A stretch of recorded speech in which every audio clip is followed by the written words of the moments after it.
Hey guys, welcome back to the garage. Today is the start of part number 7 on the Hyundai Tiburon build. What we're going to be doing today is tidying up our engine bay, making it look nice, but also doing some mechanical work as well. We currently have an oil leak around our valve cover, so we're going to go ahead and replace both the front and rear valve cover gaskets. We have some new products by NGK, including spark plugs and spark plug wires. And we got some pretty awesome paint here because we're going to be painting our valve cover while it's off and then also doing our intake manifold. This is my first time doing this valve cover job, so we're going to go ahead and learn together.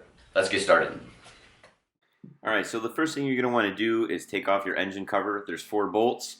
There's 2 at the top, which you can see, and then there's 2 underneath those silver covers there. Then you're going to go ahead and take off another cover, which is the left side of the engine bay. That'll go ahead and free us up some space. Next, you're going to just unplug the front coils here. This is pretty self-explanatory. Just go ahead and pull them right out, then keep them off to the side. You don't really have to keep track where these go because I'll show you a diagram before they go back later.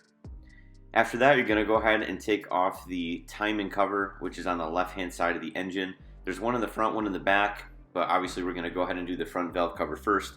So there's 3 bolts. Go ahead and take those off. And in order to stay organized, I like to use little bags, and I actually write what they're from on top of the bag. You'll see another bag here in my hand. That way I just keep everything nice and organized, and I don't misplace any bolts or anything like that. Then you're pretty much ready to take off the front valve cover. There's 8 10mm bolts. Just go ahead and take all those off. And after that, the valve cover should come right off. If you have to, go ahead and use a flathead screwdriver. Nice and easily, just go ahead and pry up a little bit to go ahead and free that up. After the front valve cover is done, we're going to go ahead and move on to the rear. And this is going to require a lot more to be taken off. You'll see me starting here with the air intake. And once that's off, you can go ahead and move to the throttle body. There's 2 clips that you just see me undo there, part of the wire harness. You can go ahead and undo those. And then there's 2 screws and 2 nuts that are holding on the throttle body. Go ahead and unloosen all of those. Again, make sure you don't lose anything. So there is a little lock washer on those nuts. So make sure you go ahead and put those in the bag along with the rest of your stuff. That way you don't lose them. Again, go ahead and loosen all of those, and then the throttle body will actually just slip right off. The only other thing that's going to be holding this on there is going to be your throttle cables. There's one in the back, one in the front. The one in the back actually goes to your cruise control, and then the one in the front is actually your throttle cable. You're going to have to take off this bracket in order to get to the intake manifold bolts in the rear. So I went ahead and loosened the bracket. There's 2 that you'll see underneath the cables there, and then there's a 3rd that you see me loosening right now, which is just behind it. Go ahead and take all those off, and then like I said, the throttle body will just come right off, and you can set that off to the side. What I did was actually go ahead and took those cables off the throttle body because you want to make sure you're giving yourself as much room as possible in order to do this job. It does get pretty cramped back there, so I went ahead and loosened those in the front that you'll see here. There's 2 more bolts. And then after all those are loose, just go ahead and take those cables and flip them up underneath the hood by the windshield wiper so they're out of the way. This right here is a ground cable that's attached to the firewall. There's 2 screws. Go ahead and take that off. Back in the front of the engine here, on top of the intake manifold, there's a hose that goes from the intake manifold to the front valve cover. It's held down by 2 screws. Just go ahead and undo those with a pair of pliers. And then back to the rear of the intake manifold, there's a vacuum line here, which you see me taking off with a pair of pliers. There is a bracket that is holding on, again, that bracket for the cruise control and your throttle cables. There's a few screws back there. Just go ahead and take those off. And then there's also a clip there that's attached to the wire harness, which needs to be taken off as well. Now you can go ahead and move on to 3 bolts that are behind the intake manifold that are actually holding it down other than the main bolts on the front of it. So those need to be taken off, and I will say that these are a pain to get to. You can't really see them at all, so you have to kind of go by feel. And to be honest with you, this rear of the engine here, under the intake manifold, man, this was the hardest part of the job. Everything else is pretty straightforward, but when you get back there, it's really tight and you can't really see what you're doing. So after you get those 3 bolts off the rear of the intake manifold, you're going to go ahead and move to the front and take off the main bolts of the intake manifold. You'll see me here holding a piece of cardboard because that's a way that I like to keep track of everything. I just draw a simple picture, cut some holes in it, and then actually place the screws exactly where they need to go. That way I know exactly where everything goes when I go ahead and put it back. So other than those screws, there's 2 nuts on the side. Go ahead and take those off. And now your intake manifold will actually just pop right off and you're good to go. Now that the manifold's out of the way and taken off, we can go ahead and move to the rear valve cover. Go ahead and take off those coils that go to your spark plugs. There is a vacuum line that goes from the front valve cover to the rear, and you can go ahead and take that off.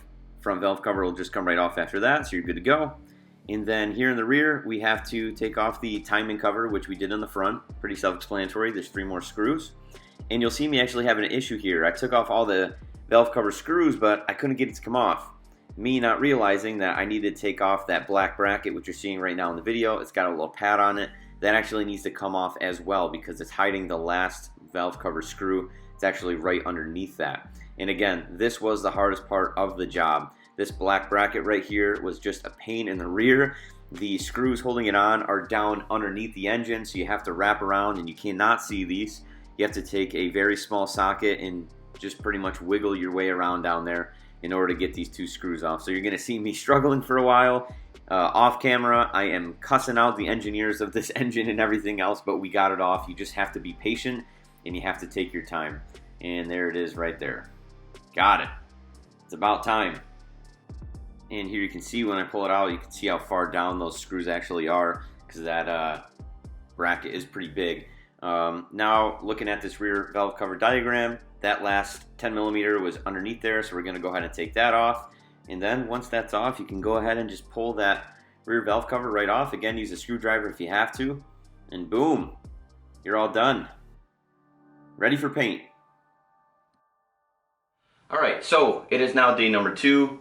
First day, all we did was take off everything that we had to, but I highly recommend that you take your time. And you really just want to make sure that you are accounting for everything. You are keeping track of your bolts here on maybe some cardboard or in bags and label, just like I'm doing. So now what we're going to do, now that all this off, again, this is day number 2, is I'm going to dedicate the whole day to cleaning all these parts and then painting them. That way I can give it time to cure before I install it tomorrow. Alright, so here we're starting the prep on our paint, and I just want to reiterate how important this step is if you're going to paint your valve cover. The worst thing you could do is do all this work on your valve cover and paint it, make it look really nice, just for it to start chipping and bubbling because you didn't do a good job of stripping all the old stuff off of it. So as you're seeing me do here, I started with some degreaser. I got all the grease and stuff out of it. Then I went to a wire brush. Then I went to a Scotch-Brite pad. And they actually cleaned up really nice. I was pretty happy with how they looked. After it's all cleaned and prepped, then we went ahead and took some painter's tape and just taped off everything that we didn't want to get paint on. So those are like the ends of your vacuum lines. We had a clip here that's on the rear of the intake manifold, and then yeah, another little hose line right there. So we went ahead and just covered everything up with tape, and we also taped the bottom where the gaskets go because we obviously don't want to ruin that surface or anything like that.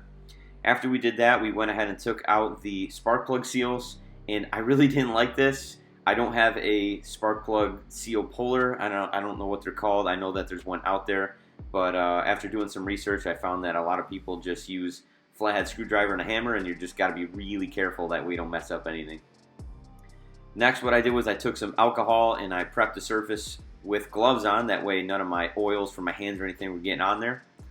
And then the final thing that I did was I actually took some dimes to cover up the spot where all my valve cover screws go. Now I did this because I didn't want paint to get in there, and then if I got paint in there and I tried to screw in the valve cover screws, all that paint that was in there is going to start chipping off and actually go into the head of the engine, and that's the last thing you want.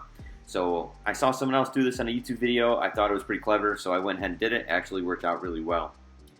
And then the last thing to tape off was the actual spot where the spark plugs go, because I didn't want paint running in there or anything like that. So I went ahead and took some tape and I tapped around the outside of the spark plug holes there, and you'll see me pull it up and actually comes out with a nice little circle. So then I took some scissors, cut around it, and then I just went ahead and placed it on top. Again, all this worked out really well, so if you're going to paint, then I highly recommend this prep stuff that I'm doing because it helped out a lot. Now you're ready for paint. I decided to go with some wrinkle paint here. This came out beautiful. I highly recommend it. Looks fantastic. Looks even better in person, to be honest with you. This stuff is very thick, a lot thicker than normal paint. So you got to put it on pretty heavily. And just take your time. Really take your time. You don't got to rush it. The first time you put it on, you should just be covering up everything a very little bit. You're not trying to finish it in one coat. I ended up doing 3 or 4. And when I was all done, I hit it with a heat gun, because heat, or I should say extreme heat really, is what helps this paint really start to cure and wrinkle up and make it look nice. And you can see here, after just doing a few coats and hitting it with some heat, it really started to come out nice, started to wrinkle. So I went ahead and hit it with a little bit more heat later that day. The next day, I actually let it sit outside in the sun all day long, which helps it bake and really helped it cure, which came out really nice. And while I was letting that happen out in the sun, I went ahead and took my intake manifold and started priming that, started getting that ready. If you rewind a little bit here, I'm a little behind in my talking in the video, but you'll see all the paint that I used, the primer, the clear coat, and the paint as well. It's all high temperature stuff for engine components. And for the intake manifold, I just went with the basic gloss black. I think it looks really nice. It'll kind of match the rest of the engine bay. And it looks better than that silver that was on there before because it was all pretty crappy and started to come off. And this is the final product. I was really pleased with this. It came out better than I was expecting. It's the first time I used wrinkle paint, so I was pretty happy with it.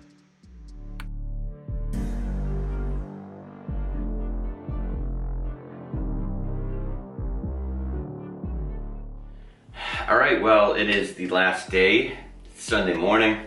We have crazy hair, we have coffee, and I hope that all of this goes smooth. All we have to do is put it all back together properly and hear that car fire up for the first time when we're all done with no leaks and no issues. Seems easy enough, doesn't it? We're gonna find out together. To start the install process, I went ahead and started with the spark plugs and spark plug wires. These spark plug wires look great. They're NGK, so you can't really go wrong with them. I know they're gonna perform well, so that's why I went ahead and went with NGK. And the install is pretty self-explanatory. All the spark plugs themselves are actually numbered 1 through 6, and all the new spark plugs by NGK are labeled 1 through 6 as well. So all you have to do is replace them with the number. If it's number 1, you replace it with number 1, you replace it with number 2, you replace it with number 2. It's really self-explanatory. Just make sure you're following the numbers and they match up okay. Then I went ahead and replaced the spark plugs themselves. Again, I went with NGK spark plugs. And even though I wasn't doing this job to replace the spark plug specifically, since I'm changing the valve cover gaskets and everything, you might as well just do the job if you don't know the last time they've been done, because look at these spark plugs. Now, even though they don't visually look like horrible as far as, I've seen worse, the spark plug gap on some of these spark plugs was absolutely unbelievable. Spark plug gap for this is supposed to be 0.04 for the Tiburon, and we were almost a 0.08, almost 0.09 on the other side of the spark plug gap tool. This was just unbelievable to me. I have no idea how the hell my Tiburon was running properly. You see me pointing to 0.04, that's where we were supposed to be, and we weren't even close. So after gapping the new spark plugs properly and having them exactly where they need to be gapped, I went ahead and just replaced all 6 of them. Again, this is pretty self-explanatory. Just go ahead and put the new spark plugs in, make sure you don't over-tighten them. After that was done, I went ahead and cleaned the head of the engine here with a rag and stuff like that and a straight razor. Carefully, of course, not to scratch anything, so that the new gasket would mate properly to the surface. And then I also cleaned the valve cover itself. Got in there with a nice towel and everything and made sure I cleaned up the old oil so that the surface was nice and clean and ready to go. The new gasket goes in pretty simply. Just go ahead and follow the lines and make sure you go ahead and press it nice and firmly into place. But make sure you're not overstretching it, then you're going to have a serious problem. Just go ahead and press it into place nice and firmly. And then once that's done, you can go ahead and move into your spark plug seals, the new ones. And if you have to, take some water or like soapy water or whatever. You can actually soak the outside of them a little bit. That way they press in there a little bit easier. That helped me out a lot. But just make sure that they're pressed all the way in. You don't want them not seated properly. That'll cause you another issue. After that was done, I went ahead and took some RTV and I actually put it not around the whole entire head of the engine, but I put it around the rear. And then, as you'll see here in the video, I put it right where the it goes over the hump in the cam there. That way it is nice and flush. Now you're ready to go ahead and install your new valve cover. Make sure you do this slow. Make sure you are patient with this. Don't rush this process. You just painted this new valve cover. You don't want to get it chipped. You don't want it to hit anything. So really take your time. After it's seated properly, and again, you want to make sure it is seated properly, you can go ahead and start installing your valve cover screws. And I cannot reiterate this enough, do not over tighten them. Do not. It's only a 4 foot-pound torque spec, I believe, on these valve covers. So do not over tighten them. Just do it nice and snug and you're pretty much good to go from there. And then after the back is done, you can go ahead and move on to the front. Again, same exact thing here. Take your time. This is the one especially everyone's going to see when you open up your hood. So take your time with it. And then you can go ahead and torque those front valve cover bolts down as well. If you did a good job of keeping a cardboard diagram, you should know exactly where all these go. Once that's in, go ahead and move right along to your timing cover, both the front and the rear. Again, there's 3 bolts for each cover. So go ahead and mount those in, and then your valve covers are nice and snug and they're not going anywhere. Now here we go to the dreaded black bracket behind the rear valve cover, the worst part of the job. Man, I want to reach out to Hyundai personally and ask them why the heck they did this, because this is absolutely unbelievable. But take your time, get those 2 screws in there, and get them nice and snug down. Now you can go ahead and just start replacing everything as such, just like you did when you first removed everything. There's clips that go to the throttle body. There's vacuum lines that go to each valve cover here in the front. And what you'll see here is the diagram to the spark plugs. I went ahead and threw that up on the screen so that you can see exactly where each wire goes. Just make sure you follow that properly. Plug in those spark plug wires and you're good to go. If you want to keep it nice and tidy, make sure you use the brackets for the spark plugs.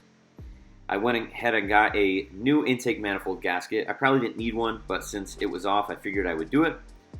Go ahead and place that on there. And you want to make sure that your intake manifold is seated properly. The first time I put this on, I actually did it improperly. And what I mean by that is I put the front end down first and then the rear down after. And it was actually sitting on top of the bracket, not in between it, so it wasn't snug down. And if you went ahead and started up your car with this, it would have threw a code and it would have been running really rough and probably wouldn't have been able to drive it. So make sure you do that properly.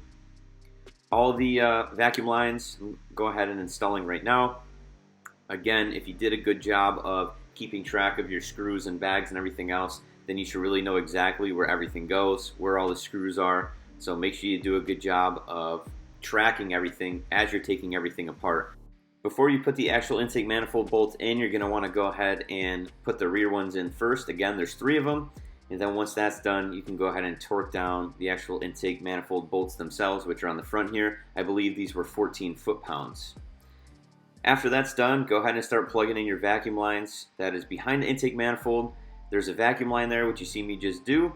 And then also on the other side, there is the ground wire that attaches from the firewall to the intake manifold.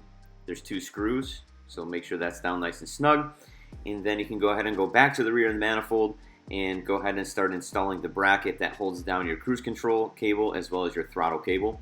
There's 3 bolts there, 2 underneath the cables themselves, and then 1 which was over by the ground cable that goes to the firewall. So go ahead and screw those in. And then in order to keep the front down snug, there's 2 more bolts that goes right into the intake manifold themselves. Go ahead and get those down nice and tight.